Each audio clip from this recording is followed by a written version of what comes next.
Okay. So last night was the finale of Survivor 50.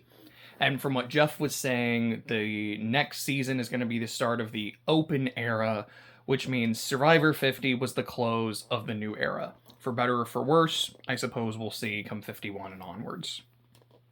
And I, of course, want to start by saying congratulations to Aubrey, Jonathan, and Joe for making it all the way to the final three. I know for two of them, it was not the ultimate end result that they wanted, but getting to the final three, or the final two, of course, depending, of any season is always an accomplishment, regardless of how you got there, regardless of people's perceptions of you, and how many votes you got. That is still always impressive. And a double congratulations to Aubrey for winning the whole dang thing. I will say my disappointment comes from the fact that I was spoiled on this several weeks ago, where I learned that, okay, this is going to be the final three and this is who wins. I was like, really? Like, am I really learning this now? I don't, like, we weren't even at the merge yet by the time I had seen that spoiler. And there were things that happened throughout the season that made me go, huh. You know, a spoiler had said this, but then this ended up happening, like, once or twice. So, like, okay, so maybe we'll have a different final three. Maybe we'll have a different winner. And again, I don't mean that with any disrespect to our final three and winner. It was really just, I didn't want to be spoiled so quick. But, I've seen a lot of discourse as the season was going on about it seems like Aubrey is going to win, and I really don't want her to, or man, this is like, if this final three is real, this is the worst final three ever, man, this is the worst final five ever, etc., etc. And I get it, but I still disagree. I mean, to be fair, I don't have like an all-time winner ranking or like final five or final three ranking. My point is this. When you have an all-returnee season, everyone is going to have their favorites. It's like how the players very often will pregame. The audience almost kind of does something similar, where it almost doesn't matter how a person plays. It's just, Ozzy's on the season, I got to root for Ozzy. Or, dude, Coach is here. Sari is here. These are the people I want to see win. And when they don't, or don't even make the finale, that is always going to be inherently disappointing. Even if the other people did play good games. And I think, looking at our three finalists, Joe played a really interesting game. Because there was something Emily said at Final Tribal that I didn't really think about. When Sari brings up the Jotation, and I got a really good laugh when not only did she use that term, the camera just zooms in on Christian. And Joe's like, that's your opinion that people had to babysit me, blah, blah, blah. And it's Emily who says, she's like, kind of regardless if this was a thing that happened or not, or like the perception around it, it is true that every vote went through Joe. Like someone always had to tell him what was going on. He was always in the know. And if Joe was really stubborn about something, sometimes the vote would go the other way. And he had more influence than I think the edit made it seem in a way. But it was an influence that rubbed people the wrong way. But I found it really interesting. And, he does kind of own up to the, I'm an honor and integrity guy. But I did have to play a little different. I did have to lie. I did have to stab people in the back. I did have to write people's names down when I didn't want to, or I told them I wouldn't, because I thought it was best for my game. And I do have to respect that. I do have to respect that he owned it. And it wasn't just people called him out on his hypocrisy. He's like, I will fall on my own. I will fall on my integrity sword. And I liked that. I will also say, Joe had possibly my favorite line of the entire season in this episode, where he goes, "Is that my beautiful tall-ass wife?" It's absolute gold. Like, you know what? Joe might be the real winner of the season. We love beautiful tall-ass women in this house. I could say that with a straight face, but it is a genuine statement. You have Jonathan, who I think did play a really good game with one major caveat. Because he is someone that was whether he was controlling a vote or other people were subtly manipulating him. As Suri is like, she basically said, like, I don't want to say I can manipulate him, but... Which I think was a big reason into why he lost. Is there is that perception, whether true or not, that he could be easily manipulated. And while he kind of seemed to see himself as like this godfather who's like, you know, what I say happens when I want someone gone, they're gone, it was usually because of the machinations of other people. Although he did play like hands in it as well. Sorry, but it's, like, was he good in challenges? Yes. He won a very clutch immunity at 5. Sorry to Tiff. I also have to say, I love Tiff on the jury so much. And I don't mean that as like, man, I'm glad she's on the jury and not in the final 3, but just her like, is that a question? Like, I'm sorry, I'm not hearing the question here. Like, oh my gosh, Tiff is amazing. Like, that is the exact ally I would want to have if I played Survivor. Because that's the person you want on the jury, because she will stump for you if she does not like the other... Whether it's because she doesn't like the other finalists, or she's like, that's my person, I'm gonna defend them. Like, no, she's absolute gold. I loved it. But Jonathan was good in challenges. He played a better strategic game. The social game is where it's interesting. Because it was an improvement, but it's also his caveat. It's an improvement because you see that there were people that were close to him. You see like Coach, Chrissy, and Steph in particular, who, I don't know, I was like, is she flirting with him? Is she like coming on to him? Like, Jonathan, you're the whole package. You've got everything. It reminds me in Tokenshin where during the reunion, Steven's like, yeah, you know, people would ask me genuine, like, hard questions on the jury and then look at JT and go, isn't it true you're the greatest guy ever? And that's basically what she said to Jonathan. But, sorry, I was like, what was my point? They make a point that Jonathan's social game was so good and his relationship with Steph was so good that when she was accused of being the one setting up the Aussie vote, she didn't throw him under the bus. And that is a good point. You see that, like, with his allies, he had an incredibly tight relationship. You also see that no one else voted for him. And I could tell, like, when he would talk, and sometimes that's just, like, when... during Final Tribal or otherwise, how people on the jury would just kind of roll their eyes whenever he would say things. I think Suri did it a few times. I think Ozzy did it a few times. There's a moment that really sticks out to me. It's from Christian's episode, from the Christian boot. When Christian gets voted out, Jonathan does 2 things. He says, "Good game, Professor," and he gives him his shot in the dark back. And I remember watching that moment and thinking, that's mean. Now, saying good game to someone shouldn't be mean. That shouldn't be BM. That's just like, hey, GG, well played. Sorry, it didn't go your way. But given how we've seen Christian all episode and all the doubts that he has been very sloppy in this episode... And like Jonathan is someone that he kind of had to trust, and Jonathan's like, I can't wait for him to trust me so I can stab him in the back. And on his way out, where he is quiet, he is devastated, just like, hey, good game, Professor. It felt sarcastic. And him getting up to hand him his shot in the dark, whether it was intentional or not, because maybe it was a genuine, like, hey, I appreciate that you trusted me. But ultimately, I had to get you out, but I'm going to give you your thing back, just like as a sign of mutual respect. Maybe that was it. Maybe it was a bit of a, I got you, but I hope you respect it. To me, it kind of came across as like a taunt, like, hey, thanks for giving it to me. You can have it back now. And I remember reading comments or people saying, like, man, Jonathan's doing jury management. Like, you gave him his, like, shot in the dark back and congratulated him on the way out. Like, he's doing so well. I'm like, I don't know. I got the exact opposite vibe.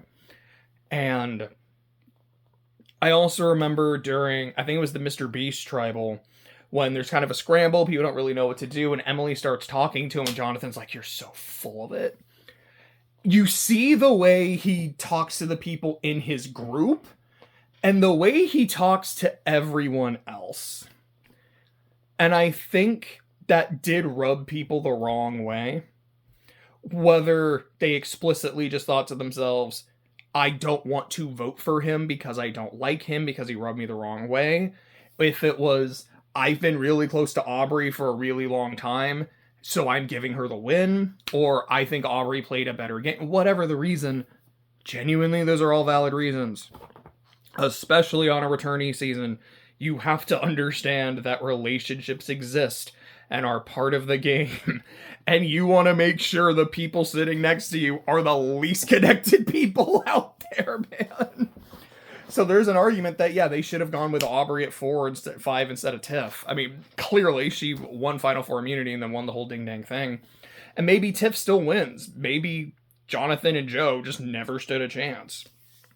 Unless they were sitting with Rizzo. And even then, I think Rizzo probably beats them. I think... Sorry, I gotta talk about Rizzo real quick. I know, like, I haven't gotten to Aubrey yet because I was trying to go in reverse order, but I have to talk about Rizzo real quick. The R-I-Z-G-O-D, Riz God, baby. Teenage crack. I've said it before. I think I said it throughout 49. I think I've said it throughout 50. I was very torn on Rizzo last season. When he was able to just be vulnerable, I found him really endearing and I really rooted for him. There's the times where he's able to just be kind of a goofball, and I think he's really funny. Like, I just keep thinking of that Boys on the Bench scene. Like, this is fun. I really like this. Like, he can be fun and likable, but he can also be really cocky and rub people the wrong way. Audience included. And by the end of it, we're like, okay, Rizzo's going to get a spot on 50. I was just kind of thinking to myself, why? Like, I'm sorry, I don't mean to be mean, I don't mean to be rude, but, like, what did Rizzo do this season that was so impressive? I'm sorry, I just don't think I saw it. Like, there was the idol bluffing, like, there was that, but I don't know, like, after a while, it just kind of stopped feeling impressive, and it was just like a, look, it almost felt, it was weird, because they were playing around the idol, but it oftentimes just kind of felt like a non-factor, like, look, he's not even going to play it, just, ugh. It was just kind of odd. And then on 50, I don't know what it is. I don't know if it was just the way he was edited, or, like, the relationships that he had, but I found myself rooting for Rizzo a lot more, I guess a lot more consistently on 50. And I think it's because I really got to appreciate his game sense of, no, this kid is really good at building relationships with people. He's really good in just positioning himself and kind of sliding into different positions. This is really good Survivor to watch. Okay. I know, like, going into the season, like, Christian and Devins were the people I was probably most excited to watch, aside from Suri, because Suri is always phenomenal. I'm like, man, I know I just got spoiled on the final 3, but I'm kind of Team Sir Wizard of Oz right now. Like, this is kind of great. So, when we get to the finale, I'm like, my understanding is that Aubrey is going to win, and I can see it in the edit. And I think she has played a winning game. But I would not be disappointed if Rizzo takes it. And I'm kind of low-key rooting for it. I at least want to see him and Aubrey in the final 3. Because I do want to see how that shakes out. Because I think he's played a good game. And I think he does have relationships. But he doesn't have the established relationships. And we've seen how he's rubbed people the wrong way. And I did think it was really interesting how a few rounds ago, Aubrey's like, I need Rizzo in the final 3. I want to sit next to him because I kick his ass. And then at the final 4 is like, you know, he did play a similar game to me. So I don't want him stealing my votes. Yeah, kiddo, gotta go. But bruh, you mean to tell me you didn't practice fire once the whole game. Like, this is why you lost last time. And you had even said it to yourself, apparently. It's like, I can't go out and fire. I can't go out and fire. I gotta do everything I can to not go out and fire. I genuinely, like, I mean this in the most respectful way possible. Because, like I said, like, he really grew on me. I really like Rizzo. And I low-key really hope he gets to play again sometime. Shout out to Q and Genevieve. People like, oh, new hair players I also want to see play a third time. There's definitely a lot I'd like to see play a second time. I really want another season with Andy. I want to see freaking Jelinski again. And, like, definitely Jesse. I think I've, like, heard that Carolyn, I don't know if she's, like, blacklisted or if there's some kind of controversy, but oh my gosh, I would love to see Carolyn again. Anyways, though, to my point. Like, bruh. How did you not do this? What did you do on that island? Like I saw you play. You played a good game, but it's almost like, how did you never do this? How did you never learn to do, like, bro, you were allies with Ozzy. You never asked Ozzy to teach you how to make fire or to practice fire with Ozzy? Or, like, when Colby on the starting tribe, like, took you in, he's like, hey man, you ever need help with anything, game-wise, non-game-wise? And, like, I really wanted to see more of that relationship. That was so sweet. But you weren't like, hey man, can you teach me how to make fire? Like, this is what got me last time. And, you know, I mean, maybe that's arrogant to be like, I got 4th on my season. Let me learn so that if I get that far again, I can beat it. It was like, really, dude, though? Like, you never learned this? Oh my goodness. Also, the fact that during the live show, all right, we're about to go to fire. Let's bring out Rizzo, our fire loser. Like, bro, what the hell? That's so Jake. It was so funny. And you see Rizzo, like, trying his best to not spoil it. He's like, there's a mistake here, but we're just gonna roll with it. And then, oh man, that was amazing. Bye-bye life finales. I guess I'll talk about that. We'll get to Aubrey. I'm not trying to delay it. Congrats to Suri winning the Spirit of Survivor award.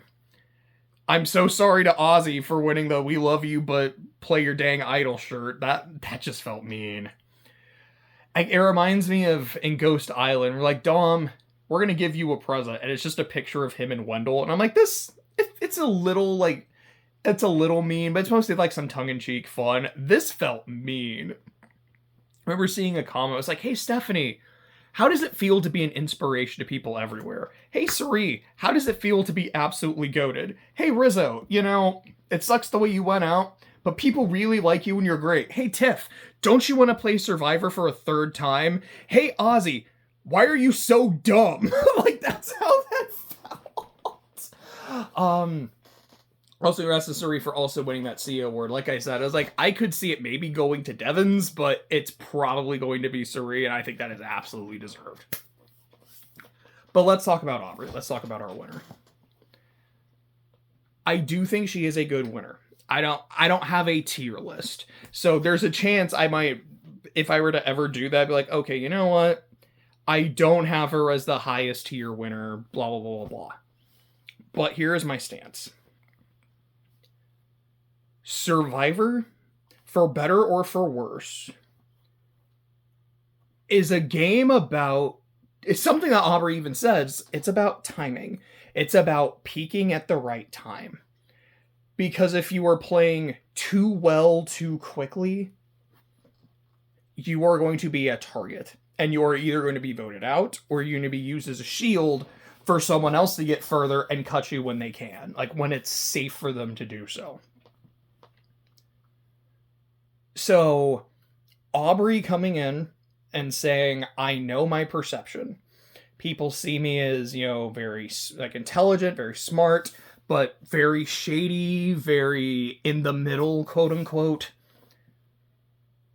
And people aren't working with me. So I need to keep my head down, not do anything too shady, and try to make little bonds here and there as I can as I go. And when an opportunity knocks, I gotta open the door. Maybe I let them in, maybe I don't, but I have to avail myself to any and all opportunities because I understand the position that I'm in. And a lot of people look at that and see, that's not agency, you're just kind of floating, you're not really doing anything. What she is doing is managing her threat level and surviving another day. And that is the most important thing you can do out here. And getting to a point where it's okay. The numbers are dwindling down. Only 3 of us can move forward. I have to make sure that I'm A, one of those 3, and B, the other 2 slots are filled with people I can beat. So, who do I bring and who do I cut? And who do I work with to make that happen? And what bridges do I kind of burn to make that happen? And those are really smart moves, especially to be making at the end. And she does that. Whether you want to say Jonathan should get credit for Ozzy, Aubrey should get credit for Ozzy, Rizzo should get credit for Ozzy, or Ozzy should get credit for Ozzy, or all of the above. It was still something she decided to do, something she had a big amount of influence on. And Joe's answer to that question when it was brought up to him, that essentially was like, okay, like, was it Aubrey's information that made you okay with voting out Ozzy? And he's like, yeah. I think it's not necessarily that's why I think Jonathan lost. Because I've said before, like, I think the way something about his personality to people not in his alliance seemed to rub people the wrong way. And I could see moments of that in real time. But that was one of his big things. It was like, I'm that kind of godfather. When I wanted someone out, they were out. It's because of me. I made it happen. And his number one ally there is like, actually, it was her that made me want to do it, not you. That was huge. Aubrey was able to articulate the game she played, whether that's something that was satisfying for the audience or not. She was able to articulate the game she played. She was able to play on her relationships, and she was able to play on her story. And Christian's like, yeah, it's about stories. What is your story? My story, that being Joe, it's like Joe's story is, I made it to the end twice. I've only had 1 vote cast against me. Every vote went through me, and I am incredibly vulnerable. What's Jonathan's story? I am a big unga bunga man that learned to play a big brain survivor game. What is Aubrey's story? My second day of my 100-something days playing Survivor, I had a panic attack, I was anxious, and I should have been gone. And instead, I got my shit together, and I made it to the end, and I nearly won. Maybe I should have, maybe I shouldn't have. But I learned from that. And the next time I played, I still made it far, but not quite that far. And the next time I played like shit. I played really bad.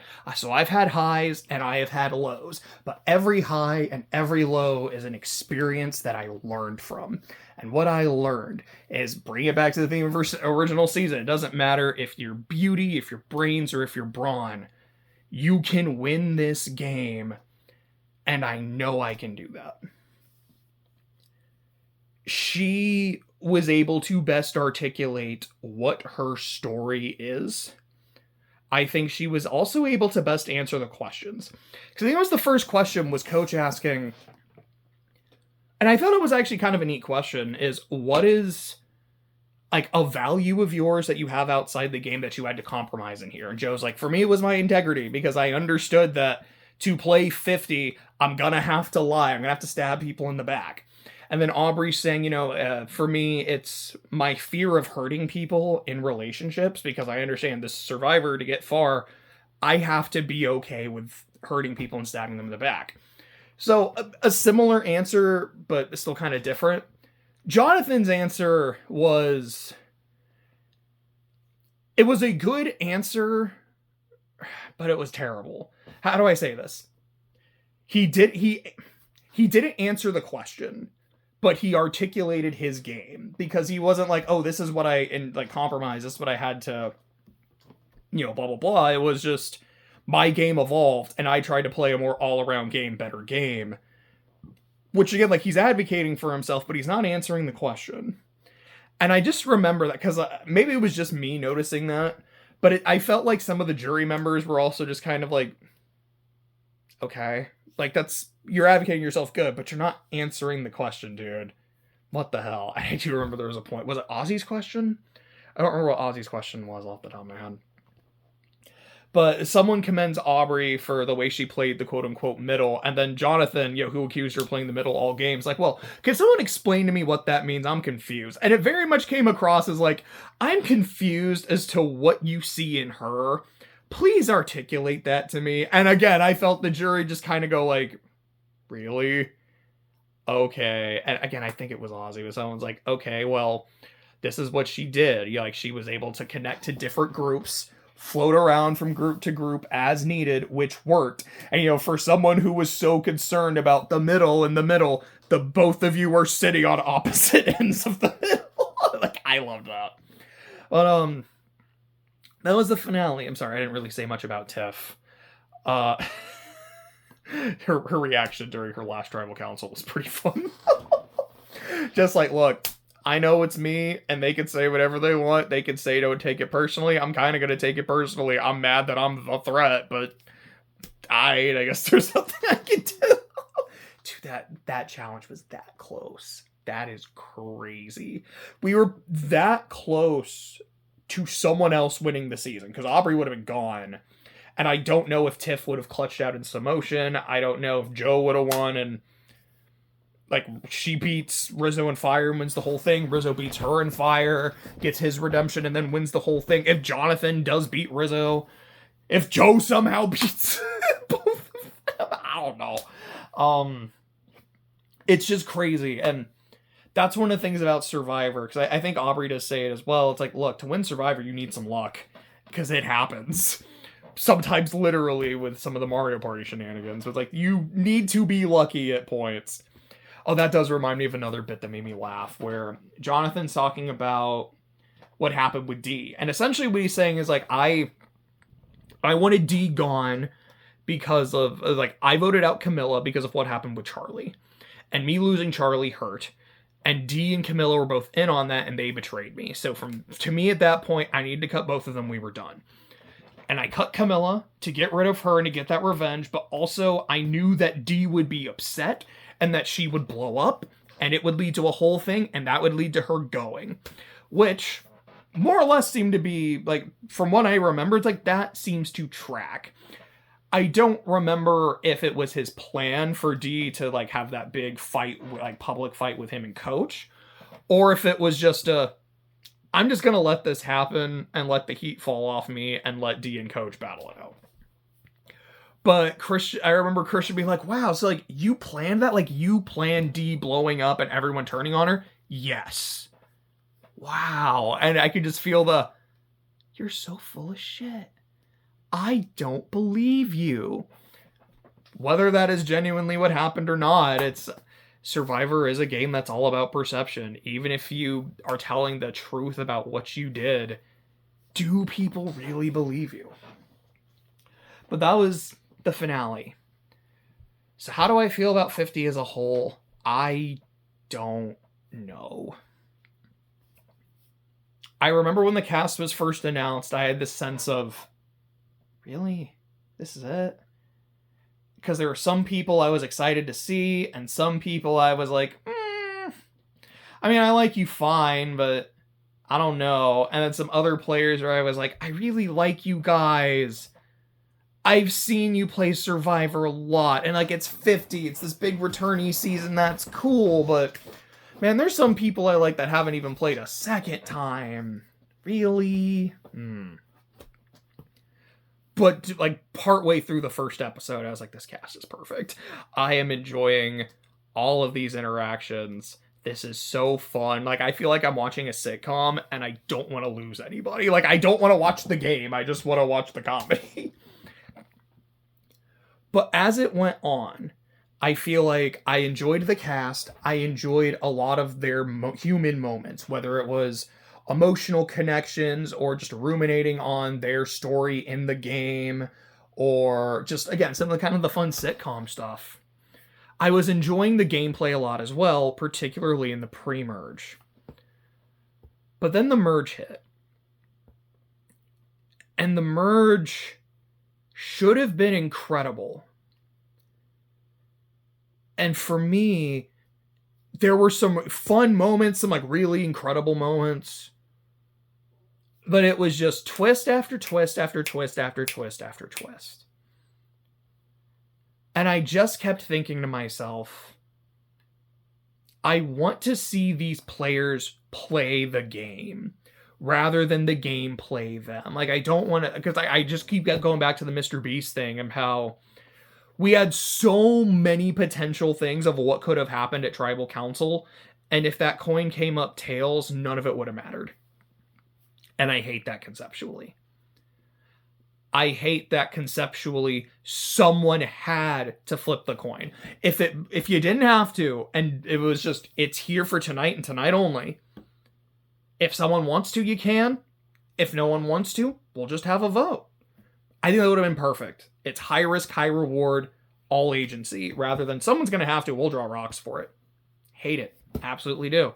I hate that we divided the tribe in half at Final 9, with one person being able to go between and cast 2 votes, with 3 idols in play, one that was literally just given out by production. I hate that. I really do. And I am like, yeah, if that didn't happen, how different would the season have played out? Like, that split in particular. Because Suri would not have let Ozzy go home. And Ozzy dug his own grave. Because that's the thing that's so interesting about it. It's like, look, he made an unforced error and then didn't play his idol when he knew that he should have. That is on him. That is on no one else. But if he was able to be in a normal tribal with his ally, that wouldn't have happened. And I don't know what ends up happening after that. Because at that point there would have been... I'm going to assume if that happened, it's probably Emily that goes home. Because it probably would have been like, okay, like, let's all vote on Ozzy. Ozzy play your idol. And then Devins might play his idol there as well. Maybe he's like, it's going to be Ozzy. So it's possible that they just like throw a couple votes on Emily. Ozzy plays his idol, she goes home. Because when Ozzy plays his, Devins probably is like, okay, I might be the backup. I'm playing mine right now. But then you still have that tight 3 Wizard of Oz. And I don't know what they're able to do because and then Tiff is pretty much a number 4 for them as well. I could definitely see a situation where they're all in the top 5. That's very, very possible. Ultimately, it's not what happened. And yeah, a lot of that is Ozzy's fault. And I'm not trying to be sour grapes about like, oh no, we wouldn't have gotten this final 3. It's just... There's some twists that I don't like. I just don't like splitting the tribe during the merge. Because it's the merge. That's the whole fucking point. And like that had a huge impact on the rest of the season. And I can't unsee that. And so many twists happening in a row just bothers me. And granted, like the Coach and Chrissy one, I don't think that was a huge deal because I think Coach was basically on his way out anyways. Or the, like I said, I don't like the Mr. Beast coin because I don't like people being forced to do it. But that one didn't have a huge, crazy impact. Because there's a strong chance Devins wasn't going home anyways. But a strong chance maybe he would have. Otherwise, he would have just played a shot in the dark. I 100% believe that. It's like, there was probably some impact there. I just hate that abundance. So on the one hand, I'm kind of glad we're going to be moving out of the new era. because it was just, hey, how many twists can we have like per episode with ship wheel islands and the way all this merge worked and all right, you got to go on a journey and lose your vote. Like, I'm glad to be done with that. But now it's the open era where we can do anything, everything all at once. I'm like, man, because now I can think of, like, if everything is fair game, like, okay, so we can do the haves, have-nots from Fiji, which was awful. We can do the Outcast / Redemption Island / Edge of Extinction, which I don't love. I don't always hate it, but I don't love it. We could do the bottle twist from Pearl Islands. No, excuse me, not Pearl Islands, Cook Islands, where it's, all right, vote out a second person right now. It's like, I'm not crazy about that either. I don't hate it, but I'm not crazy about it. I don't remember what the official term is for the one in Palau, where it's, okay, schoolyard pick, 2 people aren't getting picked, they're immediately going home. It's like, you didn't even really get that chance to play Survivor. That sucks. That sucks. I hate it, man.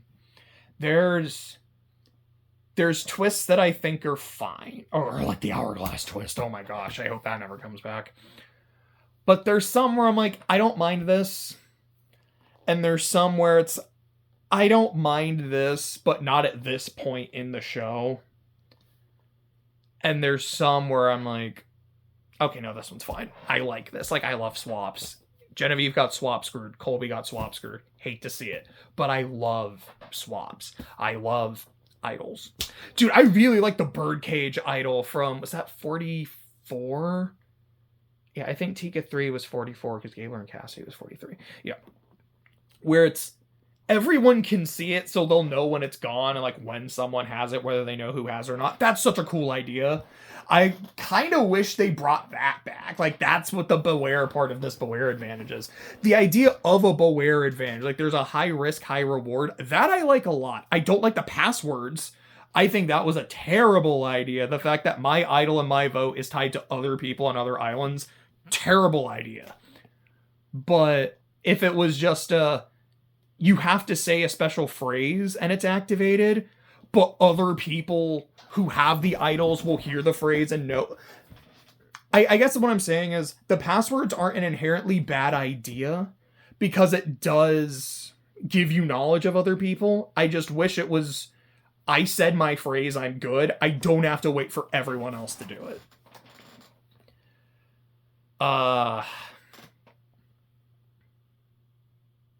I think that's it. Overall, I liked the season.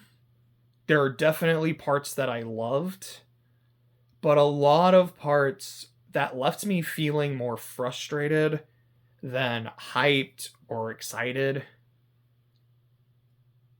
But I like the note that it ends on. And not just the finale, not just Aubrey winning, although her also getting the car was dope as hell. It was Coach's last words for the show, where Jeff's like, all right, Coach, bring us home. Give me a coachism. He's like, everyone has their own inherent magic that they can bring to the world. And it's kindness, it's joy. I actually think I wrote it down. Sorry, I wrote it down. Is that my beautiful tall ass wife? Yeah, those were the magic words of this season. It was joy, hope, kindness, and love. And how we spread our magic to the world is just by spreading those things. And I like that. I think that's just a really sweet phrase. I think that's a really nice note to end this on. So with that, see you around.